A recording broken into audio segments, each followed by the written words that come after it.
Jayashree Liberty Hospitals, on the occasion of 11th anniversary, free OP consultation and 20% discount in OP. Contact. నమస్తే, welcome to Suman TV. నేను మీ Sai Bhairi. Super star Mahesh బాబుకు తాజాగా ED నోటీసులు జారీ చేసిందనేటువంటి అంశం ఒక్కసారిగా వైరల్గా మారింది. అసలు ఏ కేసులో ఆయనకు నోటీసులు ఇవ్వడం జరిగింది, ఎందుకు నోటీసులు ఇవ్వడం జరిగింది, మహేష్ బాబు చేసిన మిస్టేక్ ఏంటి, దీనికి సంబంధించిన పూర్తి వివరాలు తెలుసుకుందాం. మనతో పాటు Suman TV news chief editor Keshav గారు ఉన్నారు. సార్ నమస్తే. సో సూపర్ స్టార్ మహేష్ బాబుకు నోటీసులు అనేటువంటి వార్త ఒక్కసారిగా టాలీవుడ్ ఇండస్ట్రీనే కాదు, ఆయన అభిమానులందరికీ కూడా తెలుగు రాష్ట్రాల్లో అదేంటి ఆయనకు నోటీసులు రావడం ఏందని ఒక కలవరపాటు. ఏం జరిగింది, ఎందుకు ఆయనకు నోటీసులు ఇచ్చారు? ఇది చెప్పే ముందర ఒక విషయం ఏంటంటే 2025 ఎంటర్ అయినప్పటి నుంచి ముఖ్యంగా ఈ సినిమా కళారంగాల్లో ఉన్న వాళ్ళు విపరీతమైన ప్రతికూల పరిస్థితులను ఎదుర్కొంటున్నారు. డ్రగ్స్ అయిపోయినాయి, బెట్టింగ్ యాప్స్ అయిపోయినాయి, ఇప్పుడు ఈ ప్రమోషన్స్లో వస్తున్నటువంటి ఒడిదుడుకులు ఇవి 2-3 వచ్చినాయి. ఎందుకంటే మొన్న మధ్య సుమా గారి మీద ఎవరో కేసు పెట్టారు, ఆ కంపెనీ రియల్ ఎస్టేట్ కంపెనీ దుకాణం ఎత్తేసింది, మోసం చేసింది అని. సేమ్ ఇప్పుడు మహేష్ బాబు గారి మీదకి ఈ ఇష్యూ వచ్చింది. అయితే ఇది చాలా పెద్ద ట్రాన్సాక్షన్, ఎందుకంటే ఇప్పుడు ఒక 2 కంపెనీలకు సంబంధించినటువంటి చర్చ నడుస్తుంది. ఈడీ మనీ లాండరింగ్ ఇష్యూ కాబట్టి ఇది ఇంకా సివియారిటీ ఎక్కువ ఉన్నటువంటిది అనమాట. ఇంకా బెట్టింగ్ యాప్స్ అవి కూడా నార్మల్ ప్రమోషన్స్లో భాగంగా జరిగినాయి కాబట్టి అవి కూడా సివియర్వే. కాకపోతే వాటికంటే కూడా ఇది ఈడీ ఇన్వాల్వ్ అయ్యి ఉంది కాబట్టి ఇందులో శిక్షలు కూడా చాలా కఠినంగా ఉంటాయి. సో ఏం జరిగింది అనేది చూడాల్సినటువంటి అవసరం ఉంది. ఇప్పుడు మనకి ఉన్నటువంటి ఇన్ఫర్మేషన్ ప్రకారం ఢిల్లీ నుంచి కానీ హైదరాబాద్ నుంచి కానీ మనకు వస్తున్నటువంటి సమాచారం ప్రకారం చూస్తే 100 కోట్ల రూపాయలకు సంబంధించినటువంటి లావాదేవీల విషయంలో ఈ ఎంక్వైరీ నడుస్తుంది.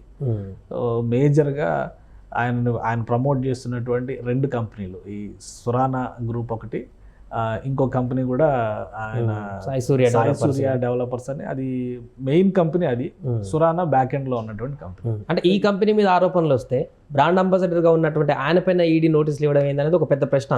అవును, అంటే మహేష్ బాబు గారు మరి ఆయన టీం కానీ ఆయనకున్న పర్సన్స్ కానీ ప్రాపర్గా త్వరగా చెక్ చేసుకొని ఈ బ్రాండ్ ఎంగేజ్మెంట్ అనేది చేస్తున్నారా లేదా అనేది చూసుకోవాలి. ఎందుకంటే గతంలో కూడా ఒకటి ఇష్యూ అయింది. ఆయన కాజా దగ్గర రామకృష్ణ హౌసింగ్ అనే ఒక రామకృష్ణ వెనూజీ అని దానికి బ్రాండింగ్ చేశారు. అది పొలిటికల్ ఇష్యూస్లో ఇరుక్కొని పూర్తిగా ఈ మధ్య క్లియర్ అయింది.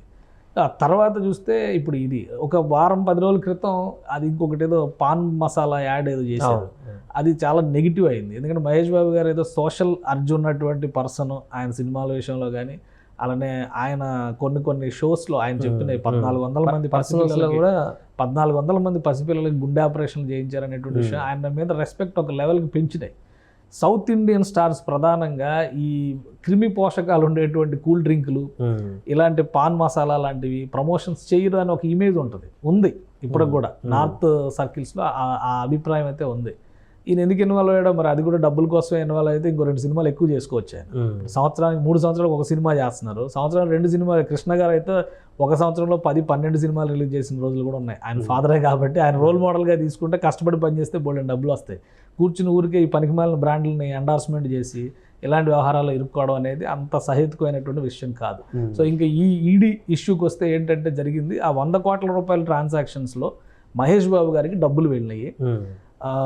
ఒక 2.5 కోట్ల రూపాయలు నగదు రూపంలో రిసీవ్ అయినట్టుగా కొన్ని ఎవిడెన్సెస్ ఉన్నాయని చెప్పి అనేది ఒక సమాచారం వస్తుంది. 3,40,00,000 రూపాయలు చెక్కుల రూపంలో పేమెంట్ జరిగింది. మొత్తం ఈయనకి దాదాపు 5,80,00,000 ఎంతో అగ్రిమెంట్ ప్రకారం ఈ కంపెనీలు ప్రమోట్ చేసినటువంటి 2 కంపెనీలు, సాయి సూర్య డెవలపర్స్ ఒకవైపు, సురానా, వీటి నుంచి జరిగినటువంటి ట్రాన్సాక్షన్స్లో యాజ్ పర్ రికార్డ్స్ ఆయనకి కనిపిస్తున్నటువంటి ఎవిడెన్సెస్. దాని మీద ఖచ్చితంగా క్లారిటీ ఇవ్వాలి. అంటే ఆయన ఒక సెలబ్రిటీగా బ్రాండ్ ఎండార్స్మెంట్ చేసేటువంటి రైట్ ఆయనకు ఉంది. దాని ప్రకారం దాన్ని ఆయన ఆ ప్రివిలేజ్ని ఉపయోగించుకున్నారని చెప్పని మనం అనుకోవచ్చు. అందులో ఏం తప్పు లేదు. కాకపోతే ఆ కంపెనీ చేసినటువంటి ఫ్రాడ్కి ఈయన ఎంతవరకు బాధ్యత వహించాల్సి ఉంటుంది అనేది ఇక్కడ చర్చ. కంపెనీ చాలా చోట్ల మోసం చేసింది. ఆ కంపెనీకి సంబంధించిన లబ్ధిదారులు కొంతమంది కంప్లైంట్లు చేశారు, 100 కోట్ల రూపాయలు వసూలు చేశారనేటువంటి ఆరోపణలు ఉన్నాయి. ఇప్పుడు దాదాపు ఒక 100 కోట్ల రూపాయల లెక్క మీద ఇప్పుడు డబ్బు మనీ లాండరింగ్ జరిగిందనేటువంటి ఆరోపణల మీద ఇప్పుడు ఈ విచారణ అంతా కూడా జరుగుతుంది. ఒకవేళ నగదు రూపంలో కనుక మహేష్ బాబు గారు తీసుకుంటే అది ఆయన అకౌంట్ బుక్స్లో ఆయన నగదు తీసుకున్నట్టుగా సబ్మిట్ చేశారా లేదా, మళ్ళీ ఐటీలో అదొక ప్రాబ్లం, బ్లాక్ మనీ కిందకి వస్తుంది. అది మళ్ళీ బ్లాక్ మనీ కిందకి వస్తుంది, ఐటీలో ఒక ప్రాబ్లం అయింది. సో బహుశా ఆ క్లారిఫికేషన్స్ తీసుకోవడం కోసమే ఈడీ పిలిచి ఉండవచ్చు. ఈయన దగ్గర అన్ని ఎవిడెన్సెస్ ఉండి ప్రాపర్ రికార్డు మెయింటైన్ చేస్తే అవన్నీ సబ్మిట్ చేస్తే పెద్ద ఇష్యూ కాదు. ఇది భయపడి బెంబేలెత్తాల్సిన 2.5 కోట్లు బై హ్యాండ్ క్యాష్ తీసుకున్నారు కాబట్టి అది ఎక్కడున్నాయి ఏంటి అనేది చూపిస్తే పెద్ద విషయం కాదు. ఇక వైట్ మనీ అనేది కంపెనీ ట్రాన్సాక్షన్స్లో భాగంగా ఆయనకు వచ్చింది కాబట్టి 3.5 crores చెక్ ట్రాన్సాక్షన్ జరిగిందని చెప్పని అంటున్నారు. సో దాని మీద ఎలాగో అకౌంట్ బుక్స్లో చూపించడానికే స్కోప్ ఉంటుంది, అదైతే అది ఎస్కేప్ అవడానికి అవకాశం ఉండదు. ఓన్లీ నగదు ట్రాన్సాక్షన్ మీద కొన్ని డౌట్స్ ఉండొచ్చు. ప్లస్ వాళ్ళతో వీనుకున్నటువంటి లావాదేవీలు ట్రాన్సాక్షన్స్ ఇంకేమన్నా ఫర్దర్గా ఉన్నాయా? ఇప్పుడు కొన్ని బ్రాండింగ్స్ ఎట్లా ఉంటాయంటే ఒక 5 కోట్లు పేమెంట్ చేస్తారు, మిగతా వాటికి సంబంధించేమో ఏదో ఒకటి రూపంలో వాటిలో చేస్తారు. అట్లాంటివి ఏమైనా డౌట్స్ ఉన్నాయా, ఇంకా ఏ రకమైనటువంటి అనుమానాలు ఉన్నాయి అనేటువంటివి ఈడీ అడిగేటువంటి ప్రశ్నావళిని బట్టి అర్థమవుతుంది. ప్రస్తుతానికైతే నోటీసులు ఇచ్చారు. ఆయన రిప్లై ఎలా ఇస్తారో, విచారణకి అటెండ్ అయ్యి ఇస్తారా లేదా రిటర్న్గా ఎవిడెన్సెస్ పంపిస్తారా ఏంటి అనేది చూడాలి. ఒకవేళ 2.5 కోట్లు అనేటువంటి అంశము లీగల్గా లేకపోతే మహేష్ బాబు గారికి ఇబ్బంది పరిస్థితులు ఎదురయ్యేటువంటి అవకాశం ఉందా? ఖచ్చితంగా ఇబ్బంది ఉంటుంది. ఎందుకంటే అది ఏ ఫైనాన్షియల్ ఇయర్ జరిగింది అనేది ఇంపార్టెంట్. ఇప్పుడు లాస్ట్ ఫైనాన్షియల్ ఇయర్ ట్రాన్సాక్షన్ అనుకోండి, ఆల్రెడీ అన్ని క్లోజ్ అయిపోయి ఉంటాయి కాబట్టి ఎక్కడ అకౌంట్స్లో చూపిస్తారు, ఆల్రెడీ సబ్మిట్ చేసేటువంటి స్టేజ్ ఇది. ఇంకా ఈ ఇయర్లో కాదు కదా, ఈ ఇయర్ అకౌంట్స్ ఇంకా సబ్మిట్ చేసి ఉండరు కాబట్టి వాళ్ళు బుక్స్లో కొంత ఏమన్నా మేనేజ్ చేసి కూడా అవకాశం ఉండదు. కానీ అంతకు ముందర అనుకోండి, ఇది ఒక 2 years బ్యాక్ జరిగిన ట్రాన్సాక్షన్స్ అయితే ఈ పార్టీకి వాళ్ళు సబ్మిట్ చేయకపోతే కనుక ఖచ్చితంగా ఇబ్బందులు ఎదుర్కొంటారు. కాకపోతే ఒకటేంటంటే ఆ స్కామ్లో ఆయన భాగస్వామి అనేది కాదు. ఇక మొత్తంగా ఓవరాల్గా ఏంటంటే ట్రాన్సాక్షన్స్ జరిగిన దానిలో 100 కోట్ల రూపాయలకు సంబంధించిన ట్రాన్సాక్షన్స్ జరిగినాయి. ఆ ట్రాన్సాక్షన్కి సంబంధించినటువంటి పేమెంట్లు కానీ రిసీవబుల్స్ విషయంలో కానీ కొంతమంది పేర్లు ఉండి ఉంటాయి. అందులో ఒక సెలబ్రిటీ పేరు ఉంది, అది మహేష్ బాబు పేరు. సో ఆ క్లారిఫికేషన్ కోసం మాత్రమే ఈడీ ఆయన్ని పిలిచేటువంటి అవకాశాలు కనిపిస్తున్నాయి. ప్రాపర్ క్లారిఫికేషన్ ఉంటే పెద్దగా ఇబ్బందులు ఉండకపోవచ్చు. సో ఇప్పుడు నేరుగా అటెండ్ అయ్యేటువంటి అవకాశం ఉందా, లేకపోతే లీగల్ అడ్వైస్ తీసుకుని లాయర్తో త్రూ అయినా మాక్సిమం నేరుగా అటెండ్ అవ్వడానికి ఈడీ నోటీస్ ఇస్తుంది.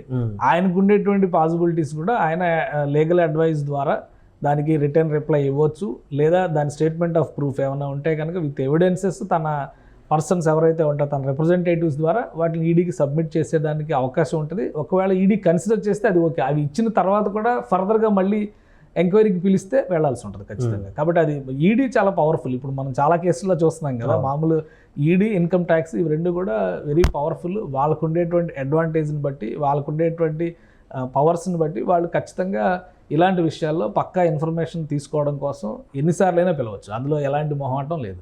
మహేష్ బాబు గారు కానీ, మీరు కానీ, నేను కానీ ఏమి ఎక్సెప్షన్ కాదు అందులో. సో అందుకని ఒకవేళ ప్రూఫ్ ఆఫ్ ఎవిడెన్స్ ఏమి ఇస్తారో లీగల్ అడ్వైస్ ద్వారా ఈయన ఏమైనా రిప్రజెంటేషన్ చేస్తే వాళ్ళు కన్సిడర్ చేస్తే ఓకే, లేదనుకోండి ఖచ్చితంగా అటెండ్ అవ్వాల్సి ఉంటుంది. Right sir. అది ప్రస్తుతం మహేష్ బాబు గారి చుట్టూ నెలకొన్నటువంటి ఒక వివాదం. ప్రస్తుతం 5 కోట్ల ట్రాన్సాక్షన్స్కి సంబంధించి సురానా గ్రూప్ కానీ సాయి సూర్య డెవలపర్స్ నుంచి అక్కడ ప్రమోట్ చేసినందుకు వారు ఇచ్చినటువంటి ట్రాన్సాక్షన్ చేసినటువంటి అమౌంట్లో కొంత భాగం క్యాష్ లిక్విడ్గా తీసుకున్నారు. కాబట్టి అసలు ఆ లిక్విడ్ మనీ ఎక్కడికి వెళ్ళింది, లీగల్గానే ఉందా లేకుంటే ఇంకెక్కడైనా వెళ్ళిందా, ఆ అంశాల్లో విచారణ జరిగేటువంటి అవకాశం ఉంది. అంతేకాకుండా ఇంకేమైనా ప్రశ్నలు వేస్తారనేది విచారణకు హాజరైతే బయటకు వచ్చే అవకాశం ఉంది. సుమన్ టీవీలో మీ పర్సనల్ అండ్ బిజినెస్ ప్రమోషన్స్ కోసం కింది నెంబర్కి కాంటాక్ట్ చేయండి.